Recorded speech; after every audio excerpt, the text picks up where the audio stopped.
Ask Jake for a small favor. Or demand it, if worst came to worst.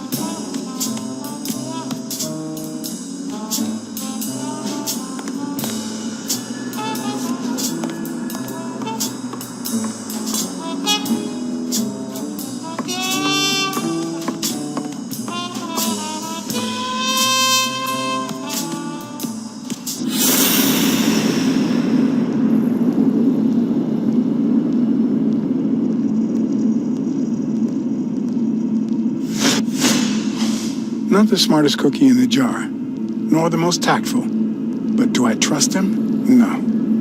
Do I consider him a friend? Yes.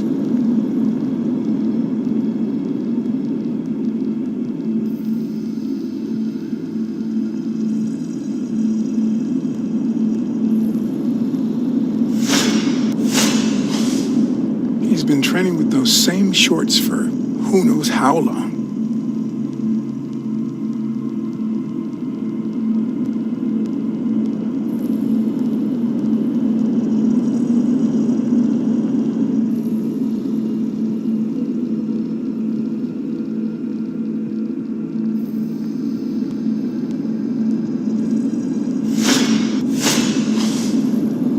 Never feels inclined to hit me. He's twice my size.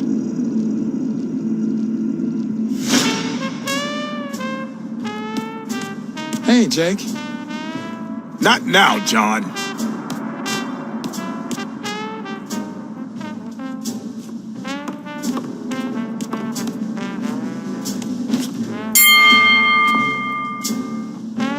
All right, that's enough. Take 5. Go on.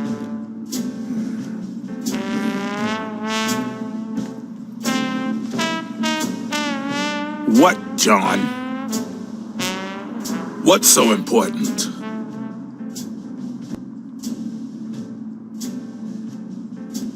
Could you tell me where Old Erie's headquarters are? What for? No. You could get me into trouble. No way.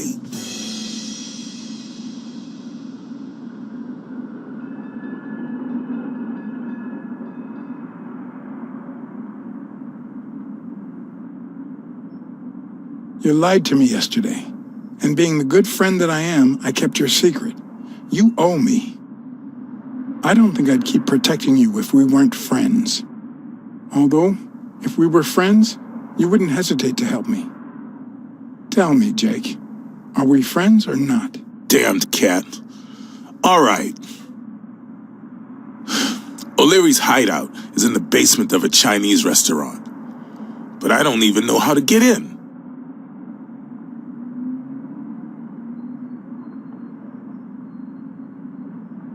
Have you noticed anything strange about Sonia? I don't know. Yesterday she said she hated the gym, but it also seemed like she wanted to save the place. Do you get any of this? I sure don't.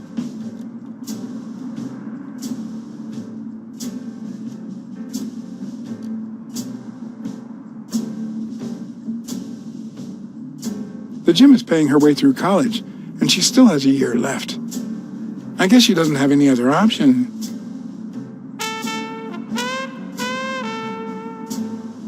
Why are you coaching that guy? Oh, that's right. You don't know. Sonia asked me to run the gym. Well, at least the fun part. As soon as Bobby Yale's back on his feet, I'll turn him into a champ. I'll make him crush stone. Just you wait. What? Why are you looking at me like that?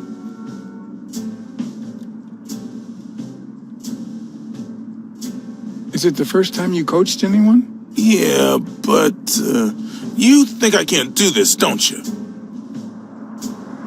Well, screw you. We'll win that fight. Well, I'll see you tonight. See you there. Ronald, the break's over. After 30 hours of work and several beatings, every bone in my body ached for a bed. Now it's my turn. So I went home to recharge. Because the night ahead was bound to be promising.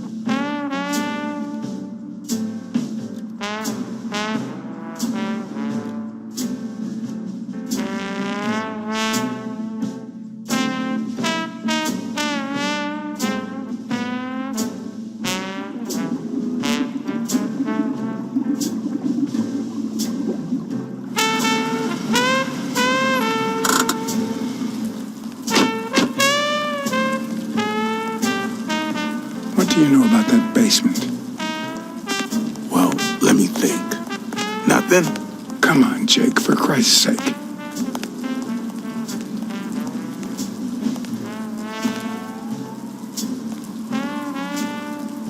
Strain that little boxer brain. You must know something. I've come to get O'Leary several times, but they always make me wait in the dining room. One day it was so late that the restaurant was closed. They made me call from a payphone in that alley over there to let them know I was here. A few minutes later, O'Leary came out the back door, that red one there. All right, you stay by the payphone. Wait till I'm inside. If you see anyone, call the same number you did that one time. Got it? Screw you. A promising night indeed.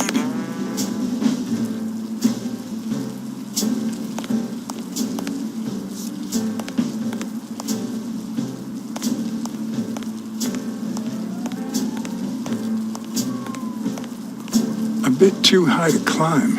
If the basement I'm looking for were in that building.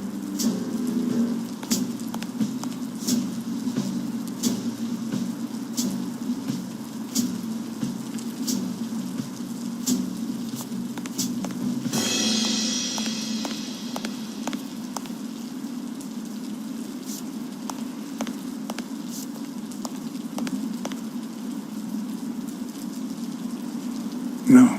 The plan will only work if O'Leary doesn't know I've been here.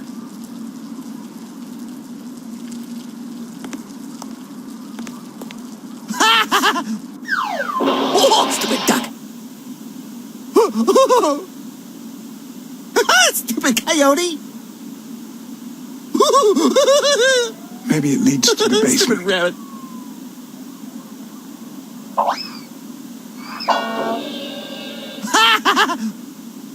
I'm guessing Stupid it rabbit. lights up when they ring at the main door.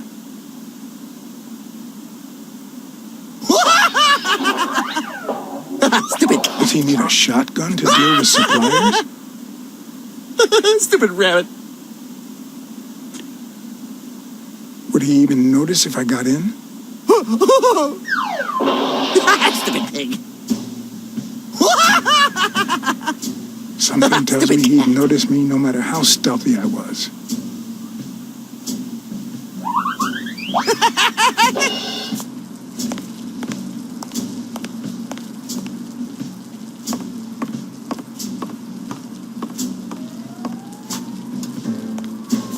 Could it be an elevator shaft? How does this thing open? If I'm right and this is a service elevator, it could be my gateway.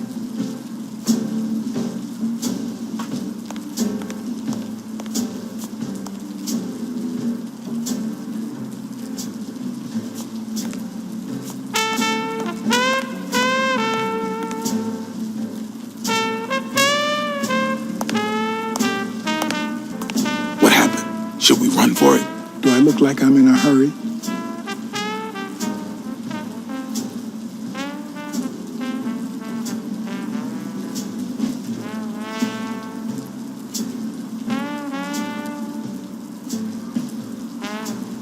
There's a guy watching TV inside the restaurant. A red panda, I think. Doesn't ring a bell. I don't recall any panda waiters. Are you done? What do you think?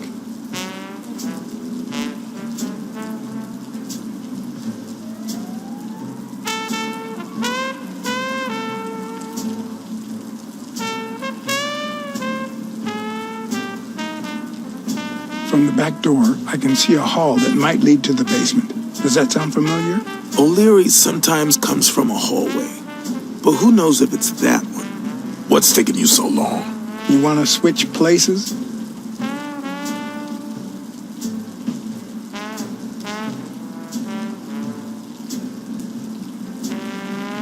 Check out that graffiti. You're in On Leon Tong territory. Wow, I thought the Tong Wars had ended years ago. Maybe someone nostalgic just got bored. Damn Chinese mafias. Yeah, American mafias are infinitely better, no doubt.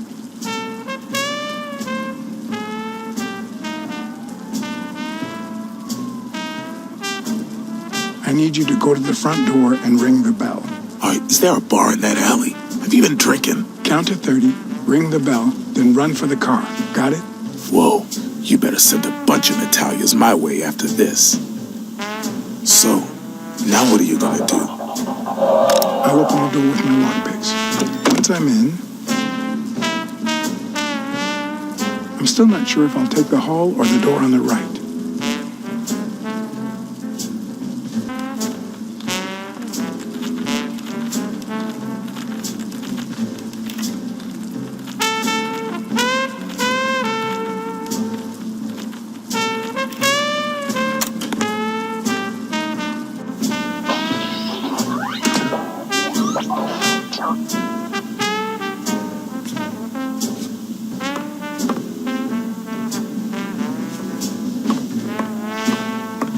The lock on that door was not your standard model. I had to give it my all.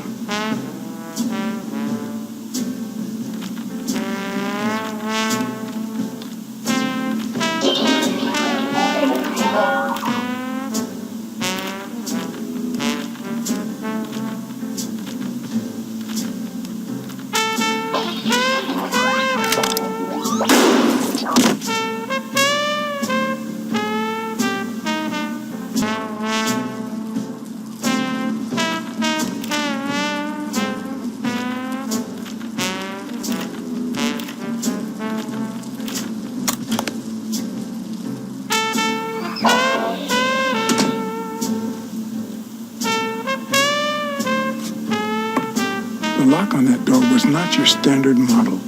I had to give it my all.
I was expecting some frozen bodies.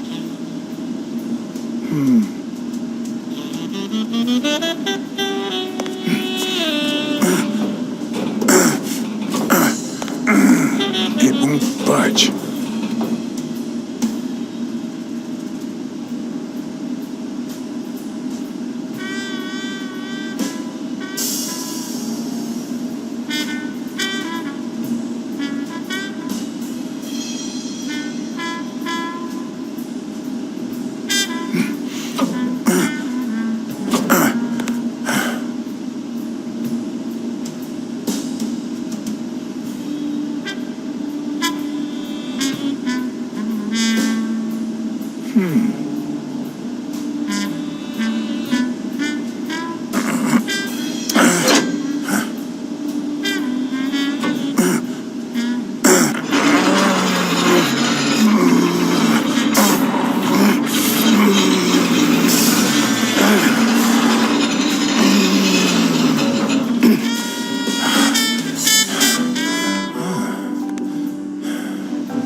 The odds are incredibly in Stone's favor.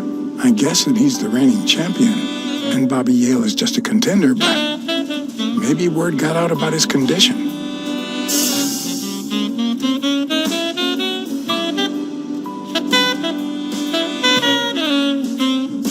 There's one on each table, except this one.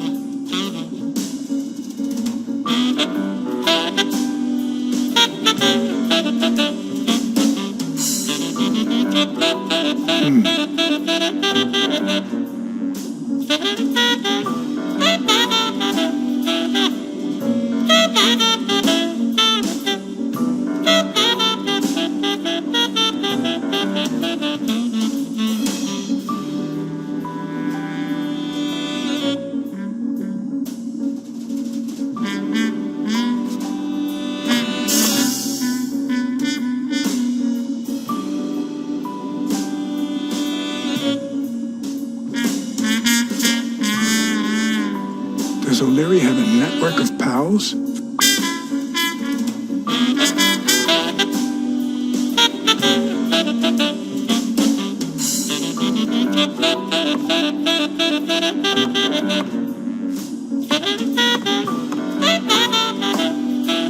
Wow, I didn't realize you could place so many bets on a single baseball game.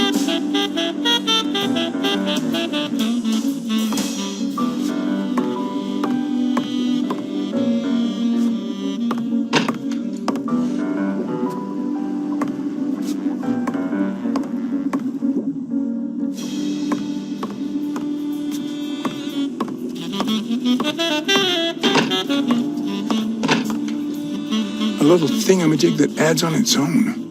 What'll they think of next?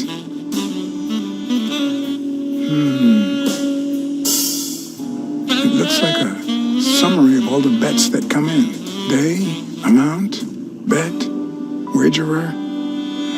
Wait a minute. Did O'Leary himself bet $5,000 on Yale? Sometimes I forget that criminals, even the office variety, have family and kids.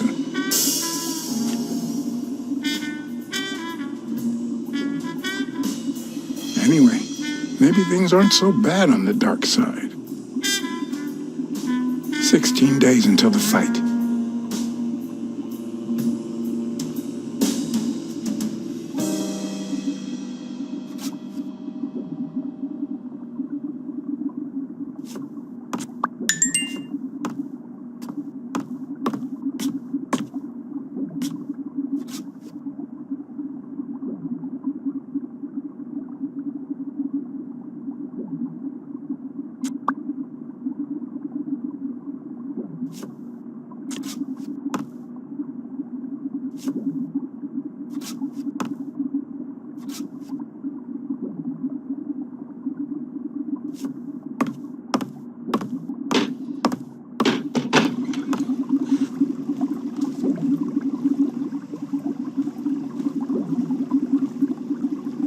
Could that be Ireland?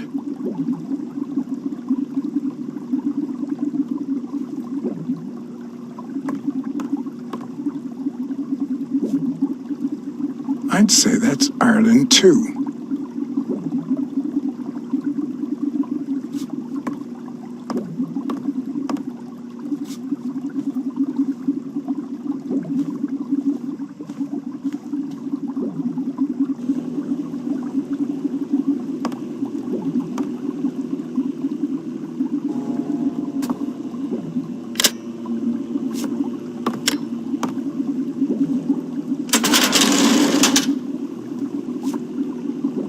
Painting concealed file after file of celebrity reports with all sorts of shady information, ranging from S to Z. Almost all of them were athletes. Is that what O'Leary meant when he said that detectives and police officers were his friends? I wonder how many spy for him. If I were to pitch in, who would I spy on?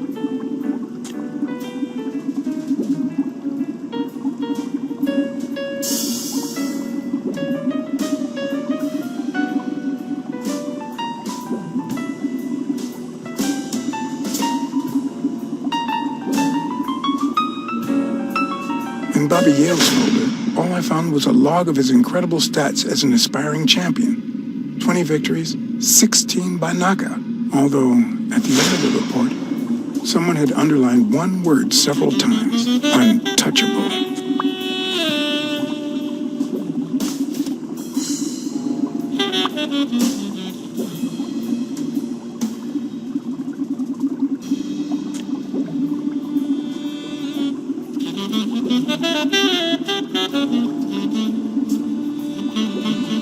Thorpe had been a rising football star before the war, which he came back from with honors and decorations. After the truce, he resumed his career. He won 3 season trophies and a couple of MVP awards. He retired after an accident that left him paralyzed from the waist down. He started his own sports advertising agency 4 years ago, but according to the files, O'Leary hadn't even tried to corrupt him.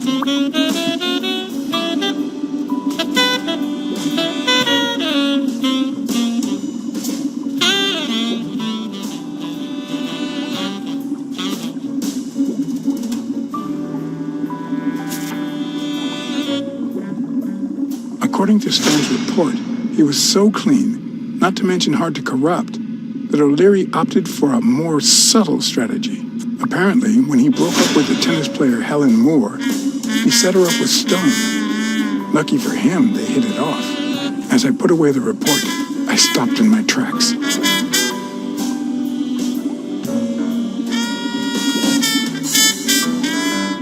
Did I really want to risk knowing what O'Leary had on my good friend, the incorruptible police commissioner?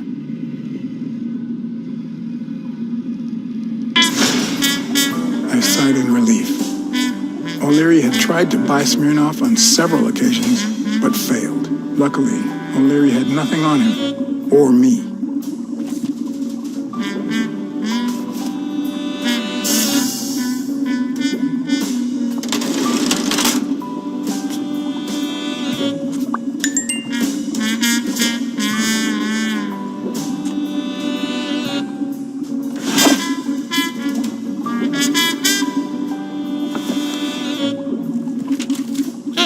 Limited edition copy 2 of 3.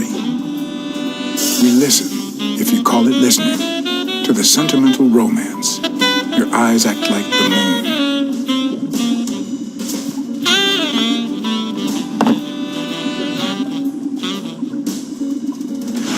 If they're not together anymore, why does O'Leary keep so many pictures of romantic moments with Helen Moore?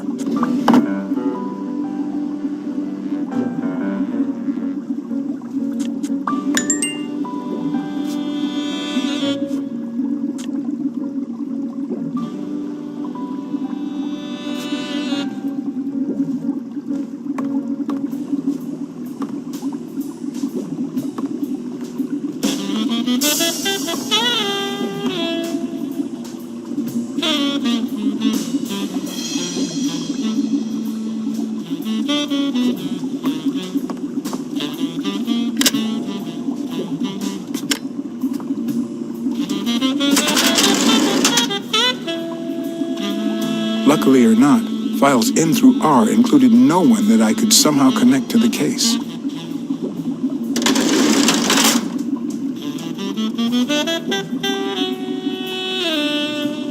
Ireland, of course. This guy's obsessed.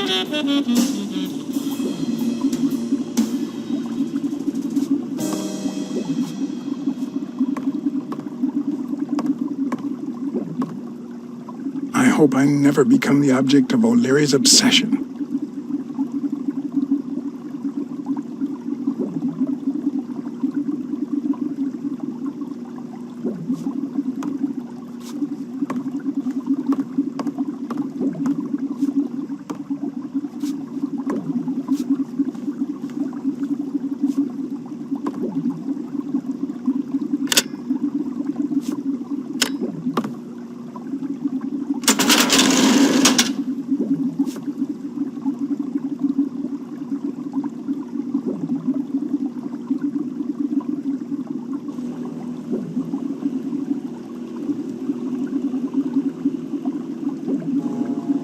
Dunn's integrity was legendary, even in O'Leary's shady reports, just like Yale had said. Dunn had kicked one of O'Leary's men out of the gym when he found him snooping around.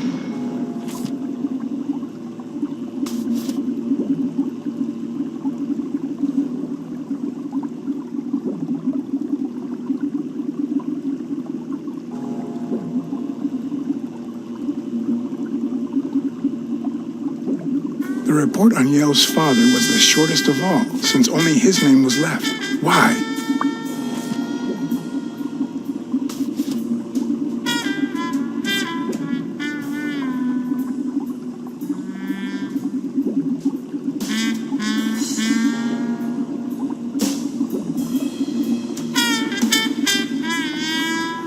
Cassidy's report was possibly the longest among all of O'Leary's files. Apparently, their rivalry went way back. So much so that they spied on each other in the most unthinkable ways. At least I was able to confirm what Yale had told me. Cassidy had threatened Dunn after he refused to join the managers' union.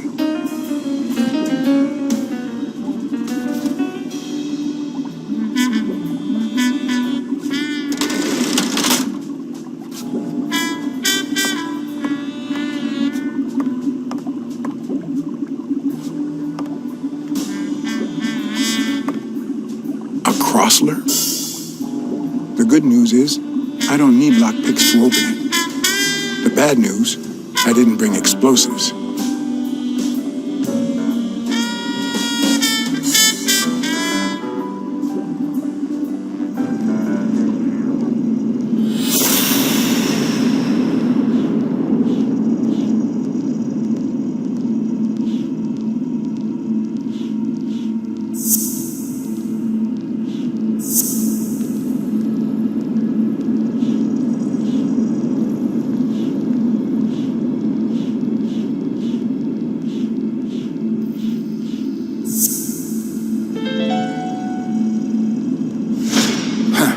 That lizard isn't Yale's doctor.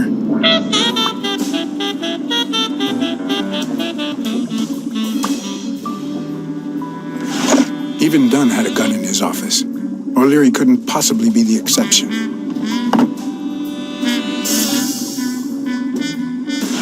Dunn had $200 in his safe. O'Leary had about $20,000 in a drawer.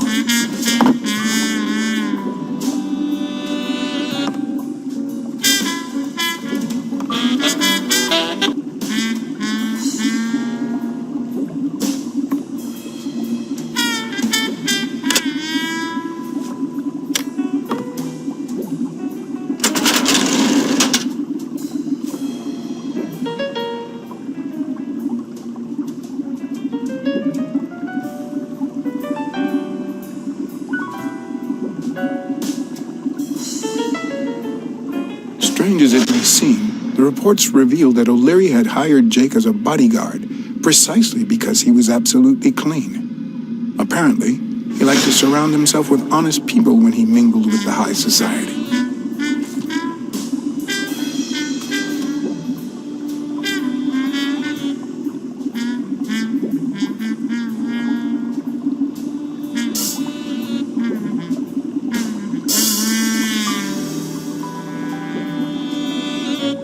Helen Moore's file was, by far, one of the juiciest. She had been just a run-of-the-mill tennis player until O'Leary launched her career by rigging enough games to help her climb the ranking. However, O'Leary hadn't fixed any of her games in over a year.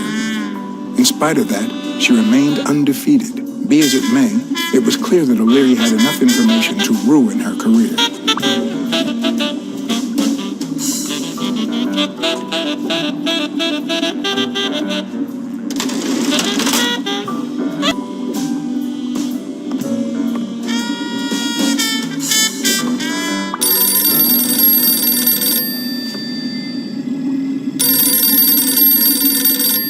Jake. Someone was coming. Are we or are we not exemplary workers, Jimmy? Here it is, man.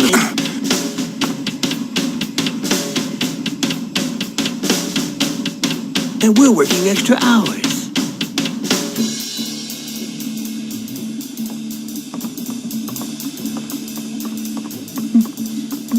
Hey, Jimmy, what do you think about that? I think he's scared stiff, Desmond. Why's that, Jimmy? We're giving you the red carpet treatment. We even let you in the boss's office. You're one lucky fellow. You can't say I don't treat you well, Jimmy.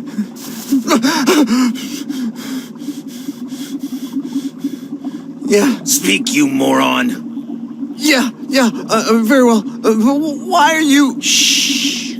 Calm down. How long have you worked for me, Jimmy? 3 months. 3 months. Oh, yeah. I hired you right after your cousin Martin died. I need your opinion. How would you punish someone for ruining an innocent man's life with a hit and run, Jimmy? I don't know. Then tell me, what about you, Wilson? What would you do? No, please. I didn't do anything. I swear. He was a good guy. Of course, you already knew that. You knew him better than me, right? He was my cousin. That's why I hired you, Jimmy. You see, Martin was a dear friend. And his widow said you were a nice kid. That you do a good job. And you needed the money. And I have a soft spot for those in need. Please. But, you know what? I talked to her just yesterday. She told us you did some naughty things to her with that gun, Jimmy. No. That's no way to treat a widow, is it?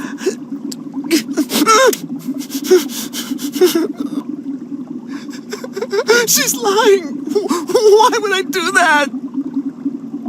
What about the kid? Are you so sure you know how long a kid can hold his breath? With his little head inside a toilet bowl? Son of a bitch. I didn't want to. It was his idea.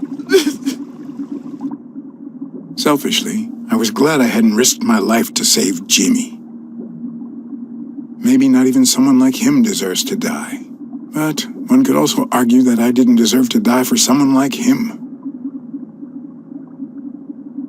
Who's your boss? Give me a name! Cassidy. It was his idea. He said you'd hired me if I'd managed to scare the widow, and I just... All right. Let's just... calm down now. Okay. It's gonna be okay.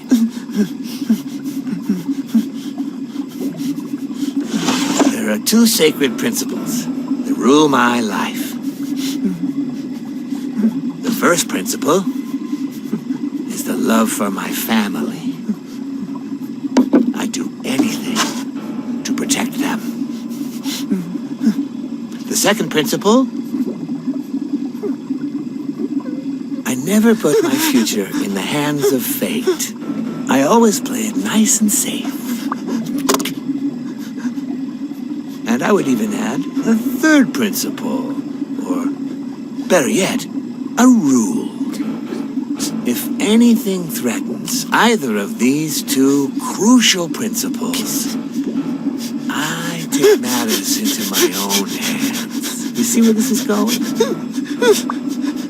The first time I got someone killed, even though all I really did was rat him out. No, I just... Stop interrupting me, Jimmy. It's not polite. You're all the same. So rude. You know what? Let's leave it at that. You're going to give a message to that disgusting walrus Cassidy, aren't you? Yeah, sure. Whatever you say. Sure. Good boy. What's the message? Oh, Jimmy. You still don't get it, do you? You are the message.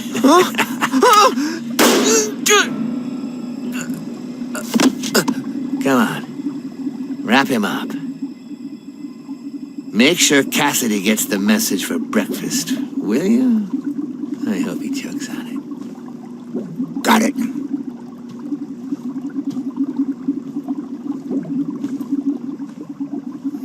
Where are you hiding, little fishy? Once again, you didn't get to hear the end of my story.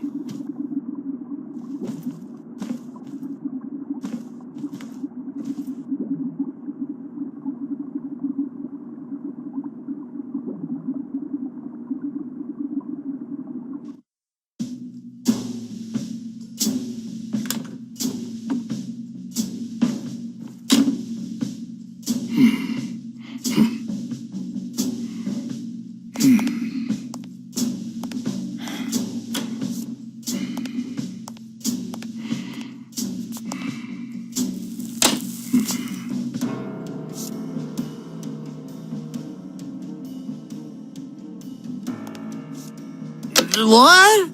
Just where do you think you're going, putty cat?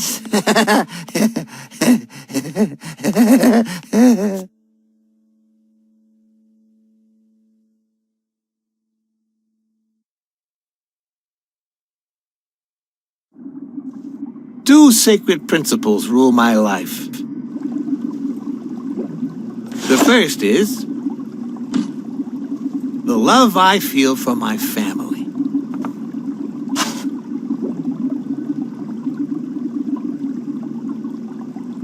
The second,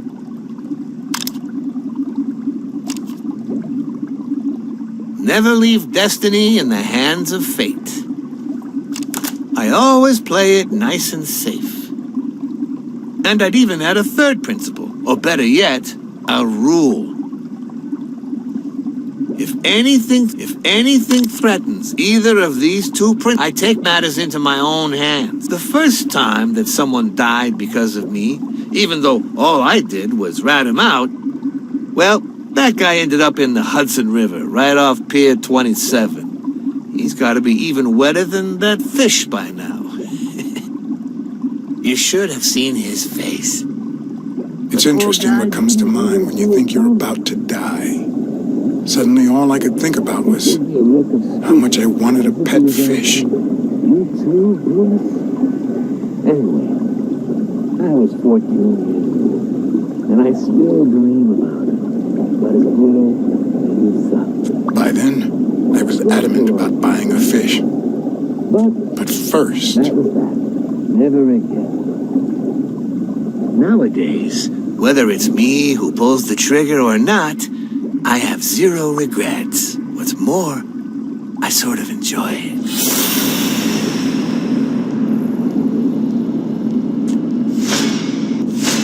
In case anyone had any doubts about who's the boss around here, I'll put my dirty feet on his luxurious table to prove that all of this is mine.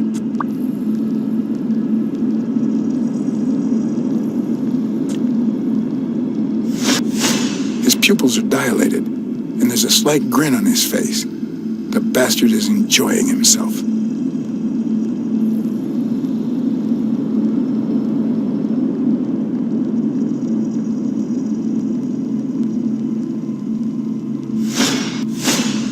The guy never hesitates to pull the trigger. Even if I hadn't seen what he did to Jimmy, I'd know he's not bluffing.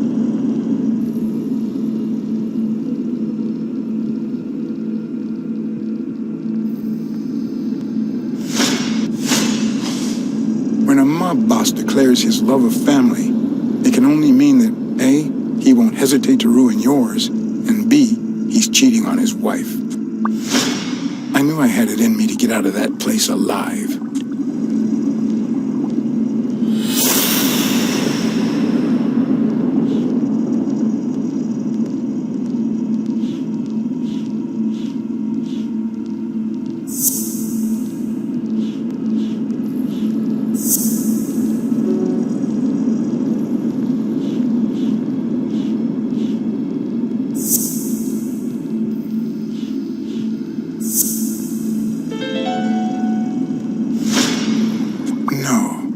O'Leary's wife is having an affair with Colbert? Should I serve this to O'Leary on a silver platter? Or threaten Colbert so he'll get me out of this mess? And, well, that's it, I think.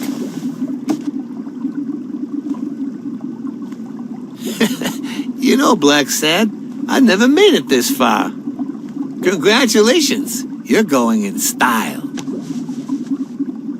I didn't want to interrupt you because I respect you and your word, but I'm actually here to help. Your wife is having an affair with Colbert. What? Me? No way! Well, here's the thing. I don't respect your word. And since you brought me no proof... Check my coat pocket, on the right.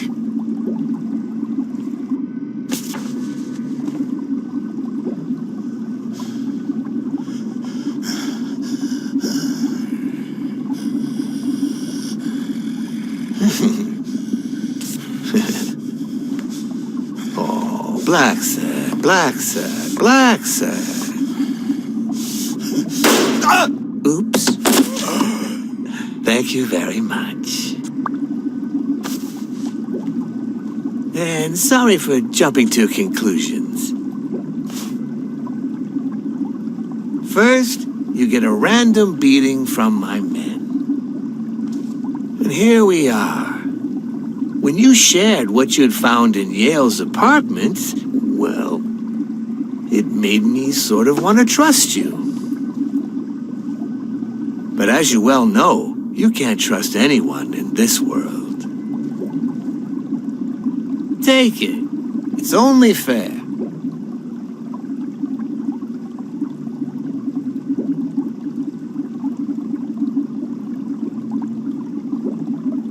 I want to bet it all on the fight, on Sonia Dunn's behalf. Oh, what a romantic you are.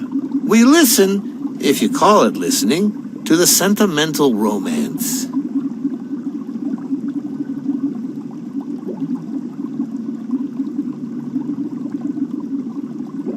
I guess, if you say so. Same difference. Anyway, go ahead. Place your bet.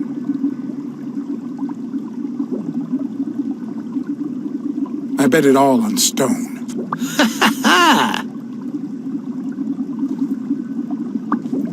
Oh, Blacksad. Aren't these odd hours to pay me a visit? Your message was important, but certainly not urgent. It could have waited until tomorrow, don't you think?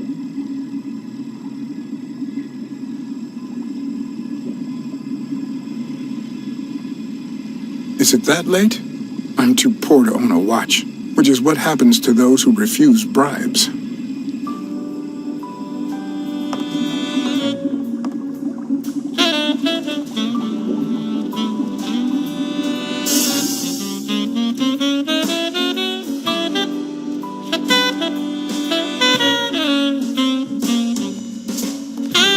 I wish I was a noir fiction writer. At this very moment, I could write a couple of pointed, ironic remarks for the narrator to recount what I just lived through. The dark, crooked alleys of New York reminded me of the state of my own soul. No. Fall loomed over me with the... Fall struck me with the full force of my long-lost youth. Nah, not that. Fall descended over me with the full weight of a guilty conscience. God, that's worse.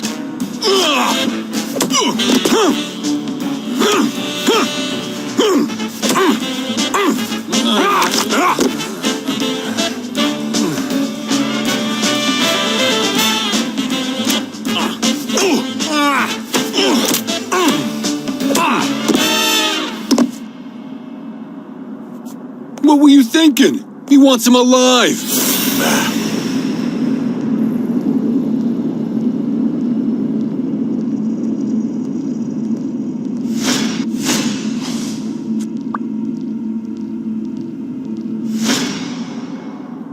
I felt fall seep through my bones like the pain of a good beating. Mediocre, but appropriate.